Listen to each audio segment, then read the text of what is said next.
มันก็จะนอนได้2 คนเนาะน่าอาหารแซ่บๆสดๆแบบนี้เนาะไปกินคือการใช้ชีวิตอยู่ในป่าเนาะ2 วัน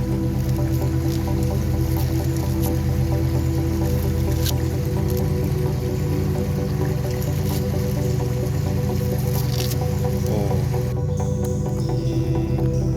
น่าจะสุกแล้วเนาะมาเดี๋ยวพร้อม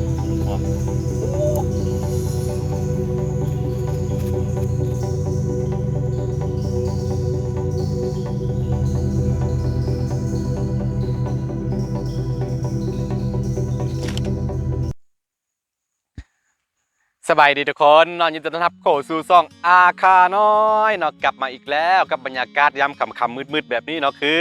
วันนี้เฮาสิมานอนปลากันที่จริงเฮามาแต่ตอนเว้นๆแล้วแต่ว่าเนื่องจากว่าเฮาไปโละปลามาก็เลยว่าบ่ทันได้เปิดคลิปอีหยังเนาะก็เลยมาเปิดตอนกลางคืนประเดี๋ยวเลยเนาะตอนนี้เฮาต้องเตรียมของกันเตรียมของเตรียมเครื่องมันหยังสินอนเนาะเป็นเวลา2 วัน 1 คืนกันเด้อทุกคนเด้อแล้วก็ FC ท่านใดที่บ่ทันได้กดติดตามทั้ง2ตะกล้องเนาะคืออาม่า PKP Channel เนาะเพิ่นตอนนี้สิกลับมาเฮ็ดคลิปเป็นปกติแล้วครับเป็นซองของน้องทรายกับน้องไผ่เนาะน้องสะใภ้ของข่อยนี่เองเนาะ อย่าลืมเข้าไปกดติดตามเนาะตามหน้าจอเนาะอนุญาตเนาะฝากซองเนาะโอเคตอนนี้เอาสิเกี่ยมของที่จริงเวลาเข้ามาปลาแบบนี้เฮาบ่ได้เกี่ยมเครื่องเป็นอย่างนะมีแต่ว่าข้ามอยู่ใส่ก่อนนอนให้เลยเนาะแต่มื้อนี้เฮามีเป้นอนที่จริงเป้นอนนี่นอนได้คนเดียวเพราะฉะนั้นเฮาต้องกางอยู่ในอันมันจะเป็นลักษณะคือแบบว่าเป็นมุ้งนะ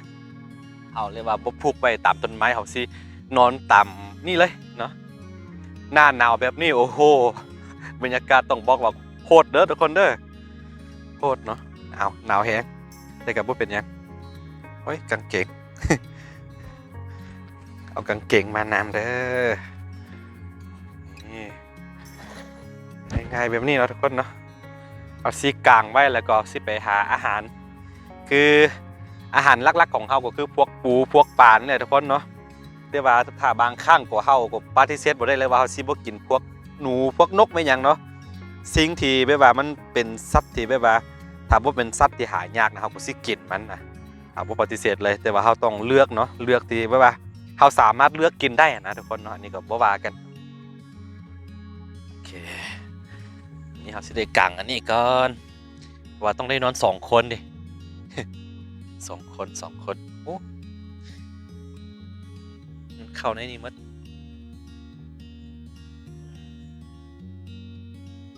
หนาวเด้อหนาวแห้งเนาะตอนนี้บ่ทันได้กินข้าวแต่ต้องไปหาอาหารก่อนคือเฮามานอนปลานี่มานอนเห็นหยังเนาะคือข้อยเป็นคนที่มักไถหุบพับนิ่งนะหุบภาพเนาะแล้วพวกสัตว์ป่ามีหยังกลางคืนมันโอ้มันสะอ่อนเนาะมันงามสวยงามเนาะอย่าลืมเนาะคลิปแบบว่า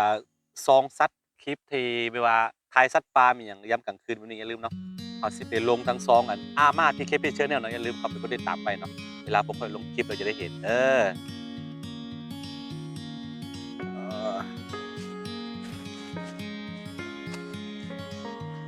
นี่มันก็จะนอนได้2 คนเนาะหน้าหนาวแบบนี้คือ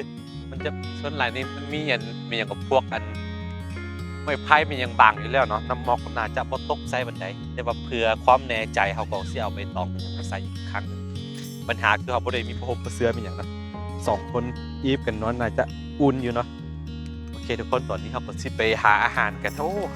หิวหิวหิวแห้งละเขาสิก่อไฟไว้แบบนี้คือ เวลานอนปลาเนาะเวลาไปนอนปลาเนี่ยแนะนำให้ก่อไฟไว้แบบนี้เด้อบ่ต้องให้มันมอดเนาะต้องไปหาฟืนที่แบบว่านี่ไม้โตที่ตายแล้วนะเนาะแบบนี้มากองไว้มันจึงแบบว่าครบโดนนะถ้าว่าไฟดับดีกว่านี้ไฟดับเขาก็มีหลายๆอย่างมันบ่ดีอยู่ปลาเนาะถ้ามีไฟแบบนี้หลายๆอย่างมันก็บ่เข้ามานะ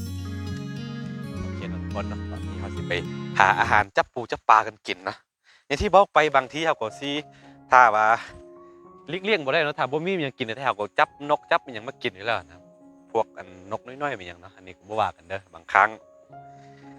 สิ่งที่เฮาคาดบ่ได้ก็คือนี่พวกกล้องเนาะจัก2-3ตัวเนาะแล้วก็ถ่ายภาพสัตว์มีหยังนะภาพนิ่งภาพมีหยังไป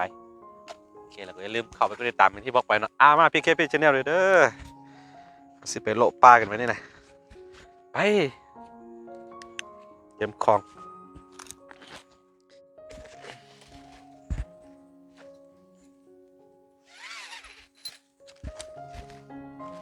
โอเคทุกคนเราสิไปหาสิไปตามน้ำเนาะสิไปจับปูจับปลาเป็นอย่างไม่เห็ดอาหารกินแล้วหลังจากนั้นเราสิไปโละปลาตอนคลิปที่ไปโละปลาอย่าลืมเข้าไปกดติดตามทางช่องอาม่าพี่เคพี่ชแนลเด้อโอเคไปกันเลยหนาวต้องนุ่งเสื้อใส่กัน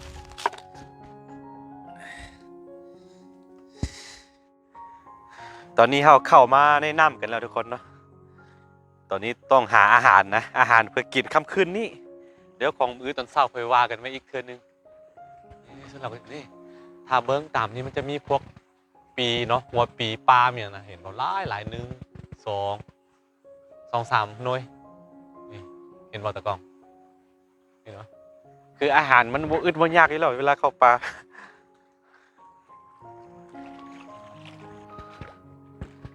ปัดสิย่างไปเรื่อยๆทุกคนอู้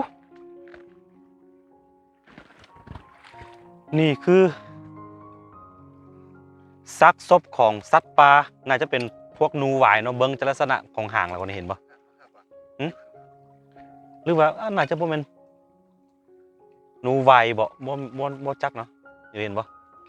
นี่คือซากศพของมันบ่ในใจว่ามันตายด้วยสาเหตุใดไปโอเคตอนนี้เราสิจับปลาจับปูกินคืนนี้เด้ออาหารหาง่ายเด้อคูอยู่ป่าแบบนี้ก็ได้เวลาเขาปูเขาป่ามันบ่ได้ยุ่งยากอย่าง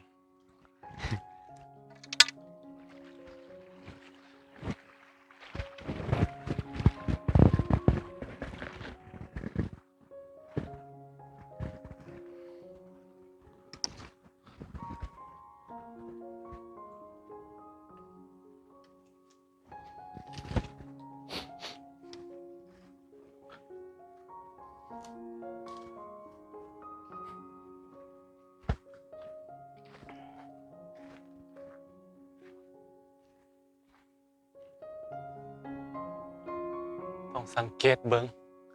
ไปเรื่อยๆเผื่อว่าเนาะเดี๋ยวมันสิมีพวกกันตัวนกขวามันยังไก่ป่ามันยังนอนเขาก็สิได้ภาพงาม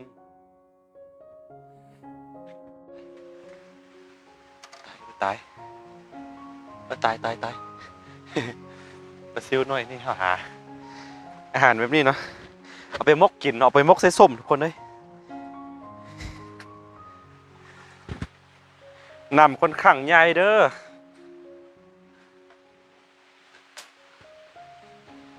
วิธีการเดินป่ายามกลางคืนแบบนี้ก็อย่าลืมเนาะระมัดระวังในหัวของเฮาเด้เวลาเฮาย่างเข้าไปย่างเข้าไปบางที่มันสิไปตามพวกงูเขียวหรืองูสัตว์ที่มีพิษกำลังนอนอยู่นะที่จริงมันบ่ทำลายเฮาแต่ว่าเฮาไปตามมันก่อนนะมันก็ป้องกันตัว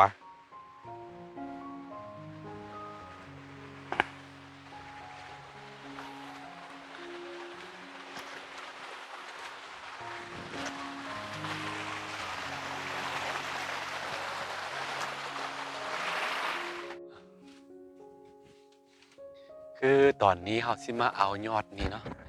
บ่แน่ใจว่าภาษาลาวภาษาไทยเขาเอิ้นจังใดเนาะมันอยู่ในตระกูลเดียวกับยอดเต่าแต่ว่าบ่แม่นยอดเต่าเด้อทุกคนเด้อนี่ต้นนี้เนาะต้นที่เห็นนี่แหละนี่เขาสิเอาไปกิน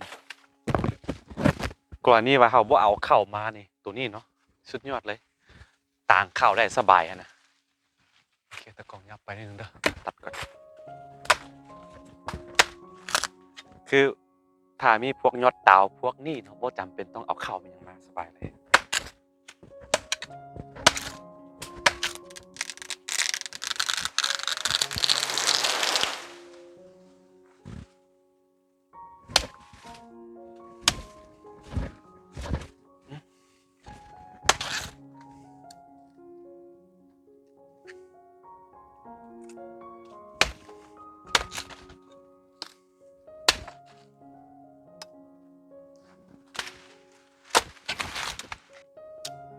โอ้เสียดายโอเคซ้ำอีกท่อนแล้วก็อีกท่อนหนึ่งนี่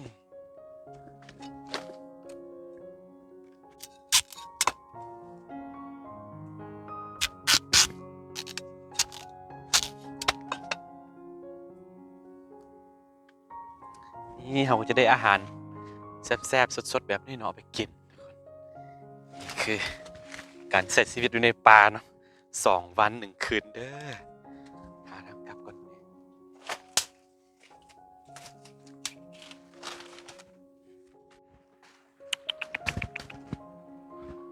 นี่คือต้นหวายเด้อทุกคนเด้อนี่แหละคือเขาเอาไปสานเนาะคนมันนอกมันนาเขาเอาไปสานพวกเป้พวกไม่อย่างตัวนี้เลยเงาปุ่นพูนเนาะ นี่คือยอดไว้ต้นไว้เห็นกุ้งน้ำแม่นี่เห็นบ่เห็นตามัน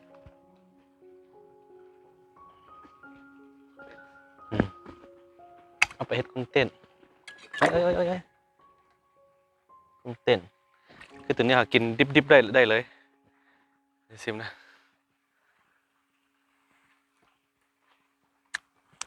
แซ่บเนาะจะมีรสชาติ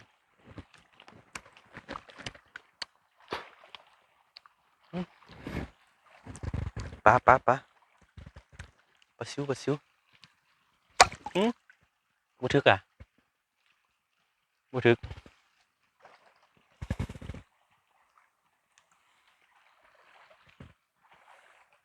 ตัวนี้มันนักตัวนี้นอนยอดตัวนี้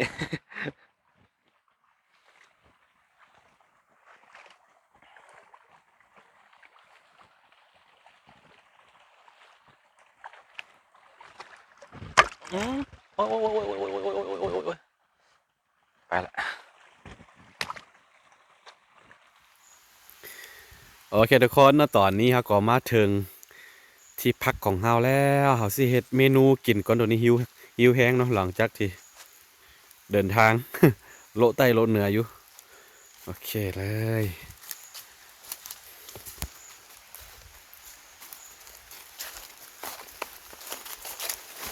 ตอนนี้เราเป็นตากล้องแล้วให้น้องทรายเฮ็ด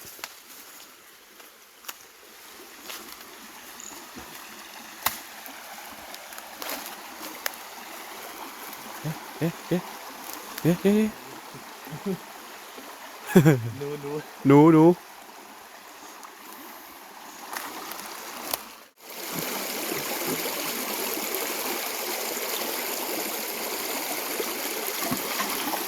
ี่เอาซิแกงใส่นี่เนาะบั้งไม่พายกันพี่น้องเอ้ยโอ้บรรยากาศยามค่ำคืนเราอยู่ป่าก็ประมาณนี้แหละทุกคนฟังเสียงน้ำไหลเสียงธรรมชาติบ่แน่ใจว่าเสียง กล้องเป็นจังได บ่ได้ใส่ไมค์เด้อ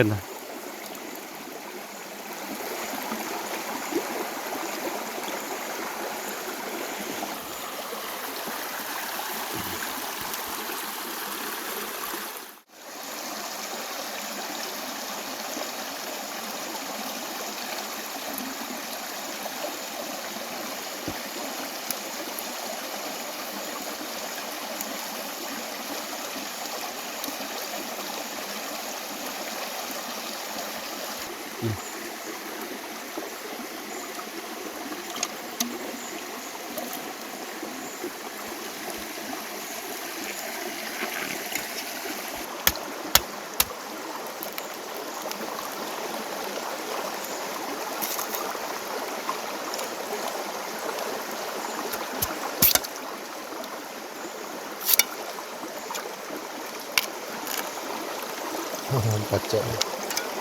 นี่คือยอดเด้อบ่แน่ใจอย่างที่บอกไปเมื่อกี้เนาะบ่แน่ใจว่าเขาเอิ้นยอดหยังมันอยู่ในตระกูลเดี๋ยวก็ยอดเต่าแต่ว่าตัวนี้จะมีรสชาติแซ่บนี่ทุกคนอาหารธรรมชาติล้วนๆเพิ่มสุขภาพเพิ่มมัน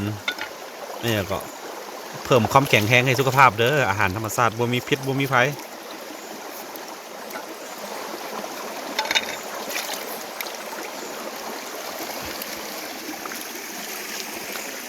ใส่เข้าไปบ่เฮ็ดหน่อยจังก็ได้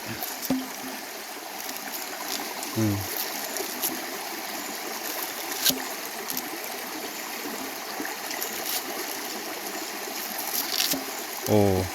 น่ากินพี่น้องเอ้ยกินดิบๆได้เลยตัวนี้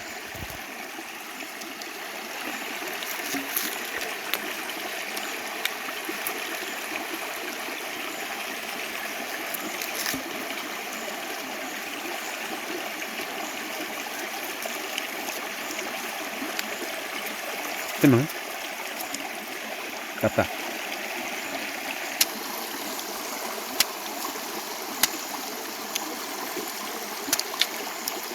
ใส่เข้าไป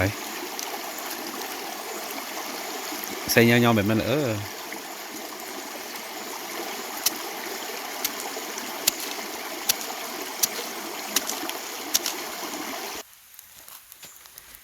่หลังจากที่เราใส่เครื่องปรุงพวกมักเผ็ดพวกเกลือแป้งนัว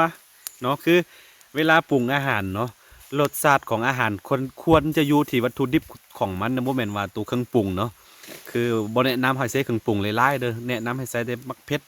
เกลือแป้งนัวประมาณนี้ก็พอเด้อเวลาแต่งกินเนาะพวกธรรมชาติอาหารธรรมชาติเนาะมันจะมีรสชาติอยู่ในตัวของมันอยู่แล้วดาอืมบ่ต้องเอาบ่จำเป็นต้องแบบว่าเกียมของพวกหม้อพวกไม่หยังไปไว้นักเนาะใส่ไม้ไผ่แบบนี้สบายเลยเจ้าข้าวก็เหมือนกันจะใส่แบบเดียวกันเนาะ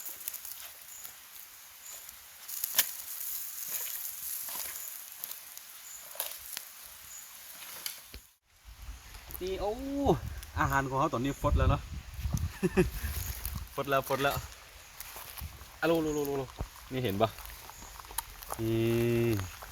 น่าจะสุกแล้วเนาะมันได้รสชาติเลยทุกคนเอ้ยนี่แหละผู้ใดบุเคยสัมผัสไว้ว่าการนอนปลาแบบนี้เนาะแนะนำเนาะให้ลองไปจักครั้งหนึ่ง2 ครั้งในชีวิตก็ดีเนาะเป็นกันดีเนาะเสื้อว่าบ้านหลายๆคนบ้านใครก็มีปลาอยู่แล้วนะทุกคนเนาะเราลองไปเบิ่งเราบ่จำเป็นต้องไปไกลๆก็ได้ไปแบบว่าใกล้ๆบ้านใกล้ๆหมู่บ้านก็ได้เนาะลองไปเบิ่งเนาะมันจะได้รสชาติจะได้ฟีลแบบว่าอารมณ์แบบปล่อยวางบ่ทุกสิ่งทุกอย่างบ่ต้องคิดไม่อย่างนะเวลาอยู่ป่าเนาะแบบว่าเฮาได้อารมณ์ของเขามันจะไหลไปตามธรรมชาตินะมันได้แบบความรู้สึกอีแบบว่าเพลินๆดีเนาะต่ออายุเนาะ โอเคน่าจะสุกแล้วแหละปงโอ้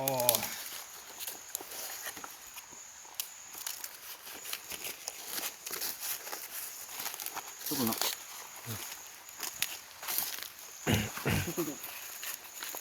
โอ้มา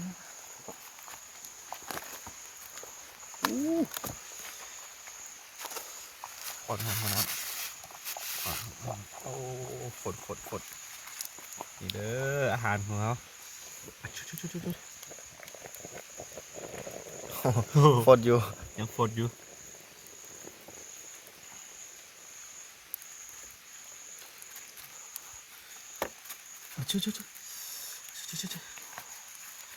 ห่อนนะเรือหม้อเล็กหม้อนั่นเนาะหม้อโลหะเด้อนี่เด้อเรือเด้อ คักกว่าได้หอมมันหอมโอ้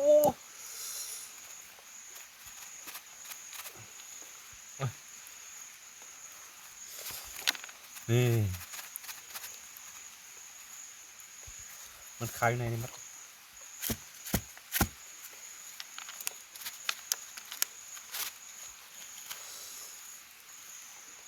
โอ้ยปลามันยังคล้ายในนี่หาวิธีออกกัน เอาใหม่ลืมไม่มีใหม่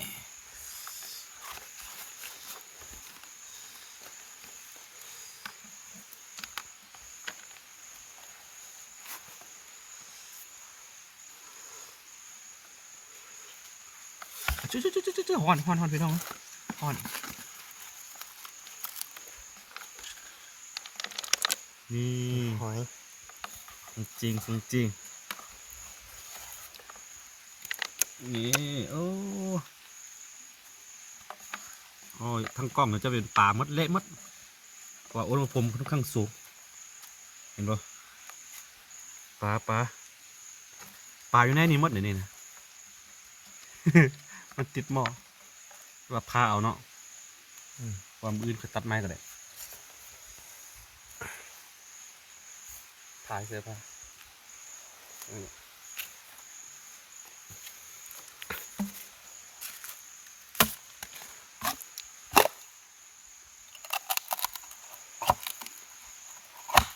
โอ้ปลาเป็นแบบนี้มด พึ่งไว้ เละหมด เละหมดอุณหภูมิสูงพด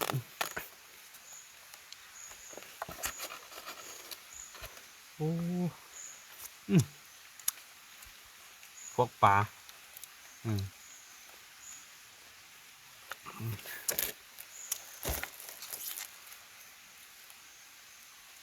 นี่คือปลาเด้อพี่น้อง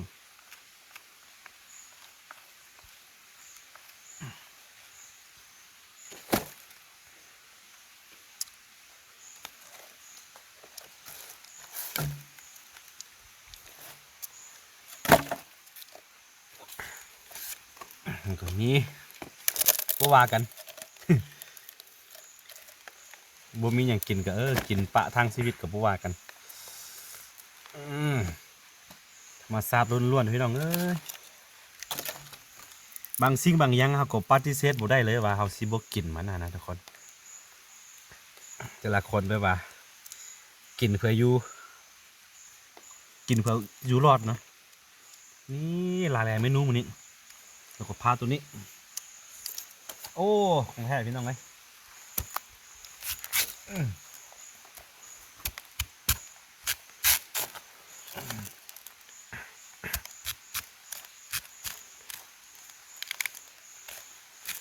โอ้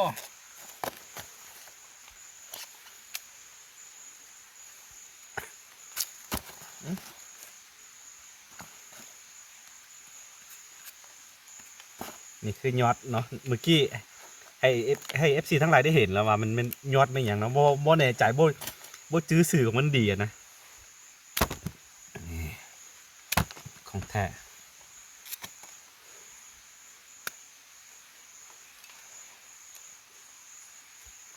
ของแท้ทั้งนั้นนี่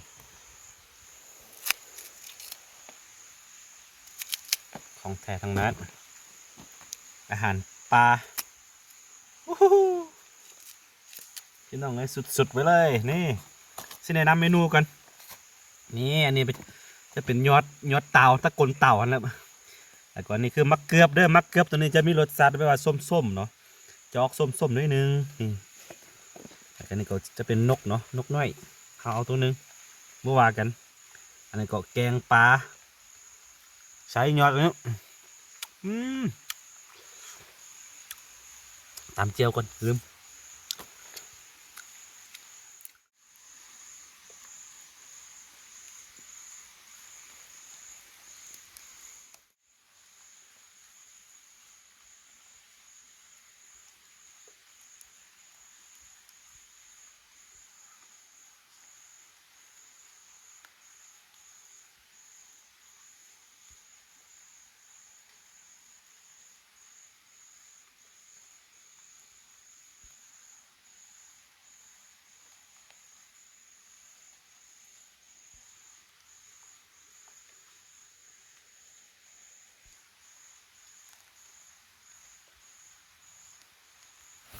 โอเค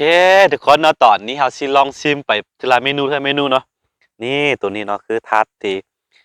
ลักษณะแทนข้าวนะตัวนี้เนาะต่างข้าวเด้อยอดอืม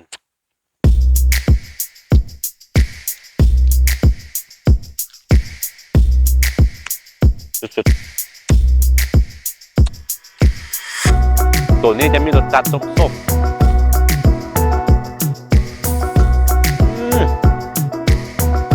แกงเส้นปูแกงเส้นปั๊มอร่อย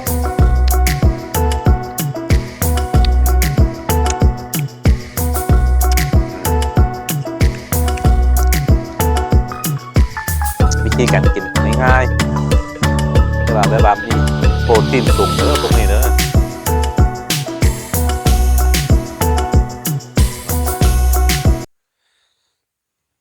อ๋อ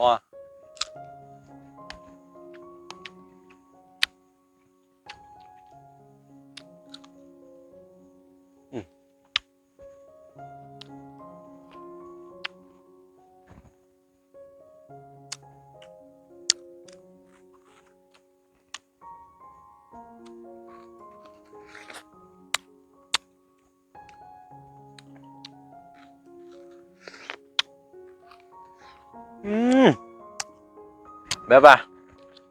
ได้มีแบบว่ากินความเป็นธรรมชาติอาหารธรรมชาติเนาะมีรสชาติหวานๆพวกนี้สุดๆไปเลยพี่น้องเอ้ย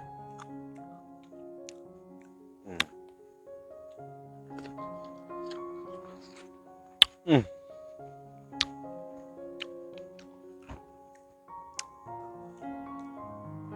เมื่อกี้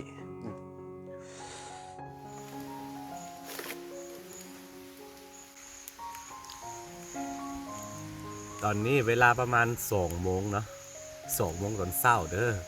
นอนบ่ไหวมันค่อนข้างหนาวเนาะดึกๆมาแบบนี้หนาวแล้วมีอัน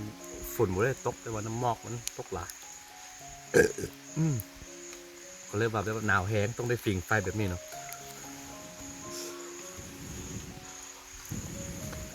เอาสิไป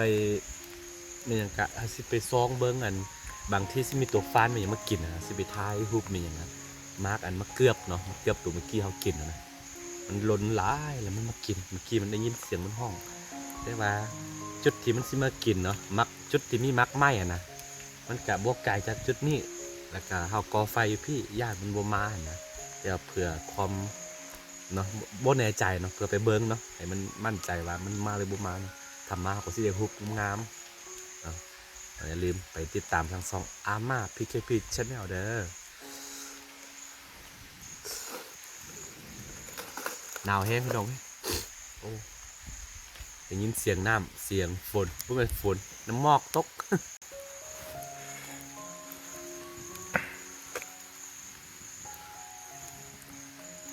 ดึกๆมาแบบนี้มันจะง่วงนอน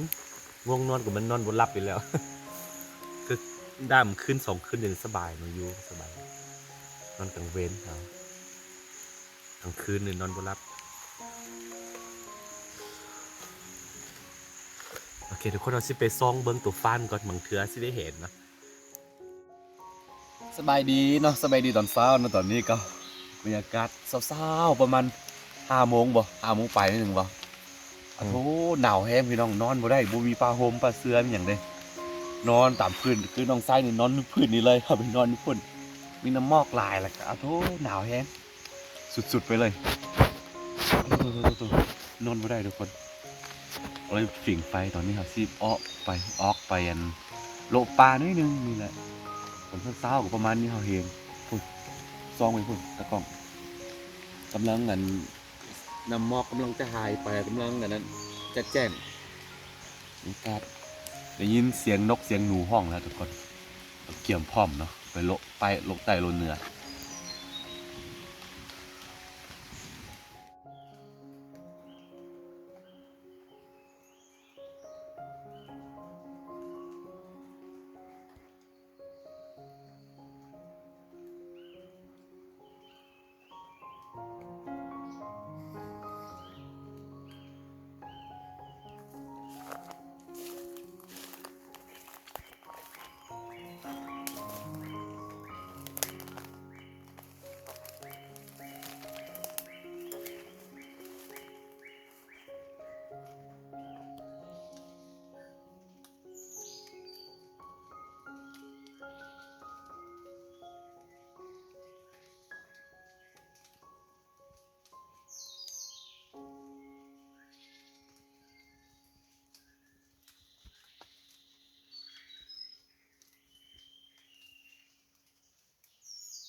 สบายดีตอนเช้าเด้อตอนนี้เราไปโลปลามาโลใต้โลเหนือแล้วก็ก็สิ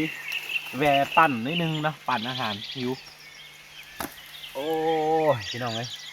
หนาวมันขึ้นนี่เกือบสลบ หนาวแห้งนี่บรรยากาศตอนเช้าๆกูจะได้ยินเสียงนกเสียงหนูเสียงน้ำลายประมาณนี้เนาะธรรมศาสตร์สั่งให้เฮา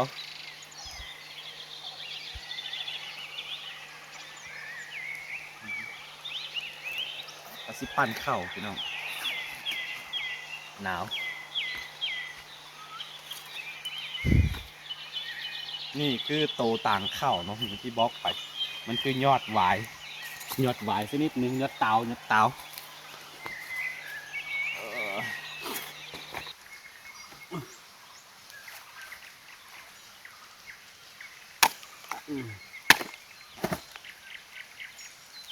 เออโตที่เรากินคืนนี่บ่หมดเราก็มากินต่อได้เพราะว่าช่วงนี้เป็นช่วงหน้าหนาวแด้สบายเนาะแซ่บ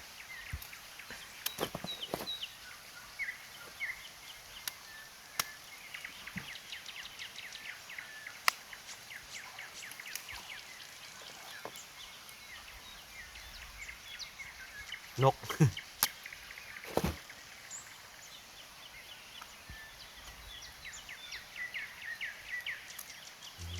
กินง่ายๆยุ่งง่าย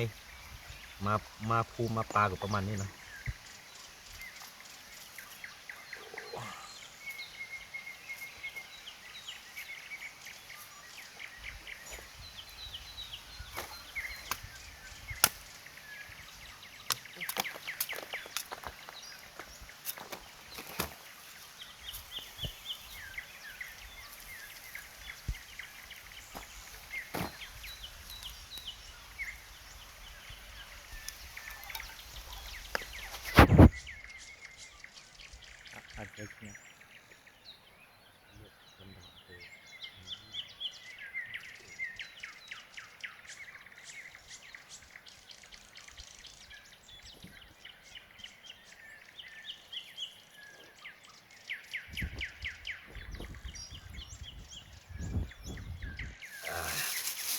นานๆทีเขาก็มาเข้าปลาแบบนี้แหละมาครับอันนี้กินอายความธรรมชาติแหละกันนี่ก็มาสัมผัสแบบนี้ ผ่อนคลายอารมณ์เห็นไหมยิ้วเข้านี่ข้าวของเขา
หลังจากที่เรากินข้าวกินน้ำอิ่มแล้วเนาะก็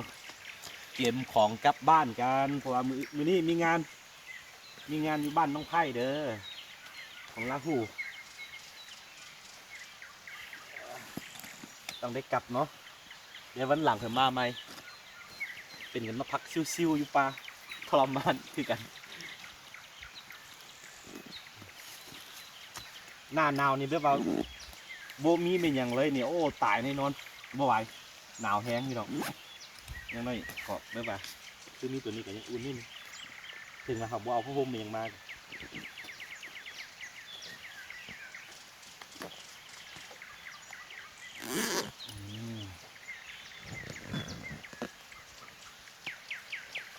แล้วก็สิ่งที่เราคาดบ่ได้คือต้องขอคนระวังหนึ่งคือไฟเนาะเพราะว่าช่วงนี้ก็เป็นช่วงที่เดือนกุมภาแล้วลมแห้งไอ้ไฟไม่ปลาได้เลย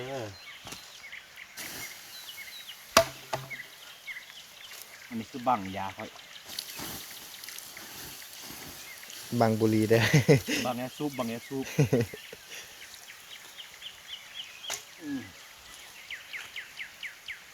เรียบร้อยกลับบ้านกันแล้วทุกคนเนาะนี่ก็จะเป็นคลิปที่แบบว่ามาพักผ่อนอยู่ป่าหรือว่ามานอนป่า2 วัน1 คืนกันเนาะถ้าใครมักคลิปแบบบ้านๆแบบนี้ก็อย่าลืมนะกดไลค์กดติดตามไว้เนาะเราจะได้มีคอนเทนต์ไม่ไม้เนาะให้อัน FC ทั้งหลายได้เบิ่งได้ชมกันเนาะโอเคแล้วก็ก่อนสิไปเนาะฝากซองเลยเนาะอามาวิคิวีชาแนลเนาะสบายดี